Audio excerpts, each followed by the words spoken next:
In a sharp political offensive, CPIM State Secretary and leader of opposition Jitendra Chaudhary launched a scathing attack against the Tripura Motha, claiming that the Tripura Motha party's double standards and political duplicity has now been fully exposed to the people of Tripura.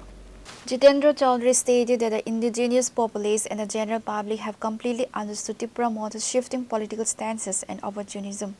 He argued that the party has failed to stand by its core ideological commitments and promises made to the community.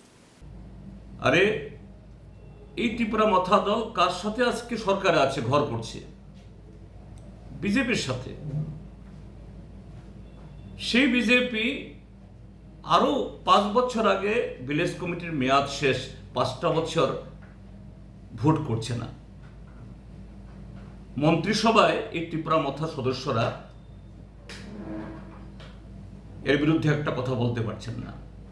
বিধানসভাতে গিয়ে এটা নিয়ে কোনো আওয়াজ তুলতে পারছেন না। এই জোট থেকে বেরিয়ে আসতে পারছেন না।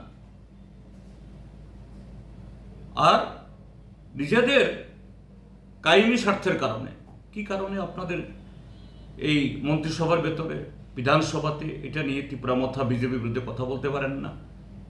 কেন আপনারা বিজেপি থেকে সাথে এই জোট থেকে বেরিয়ে আসতে পারছেন না? একটাই কারণ, মং বিজেপির সাথে থেকে তাদের অবৈধ কামাইয়ের অংশীদারি হতে হবে, অবৈধ ক্ষমতার অংশীদারি হতে হবে,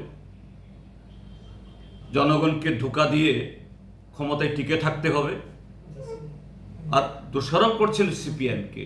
এই সিপিএম যতদিন, বামফ্রন্ট যতদিন ক্ষমতায় ছিল, ভিলেজ কমিটির ভোট 5 বছর অন্তর অন্তর হয়েছে, একদিনও, 1 মাসও সেখানে ব্যতিক্রম হয়নি।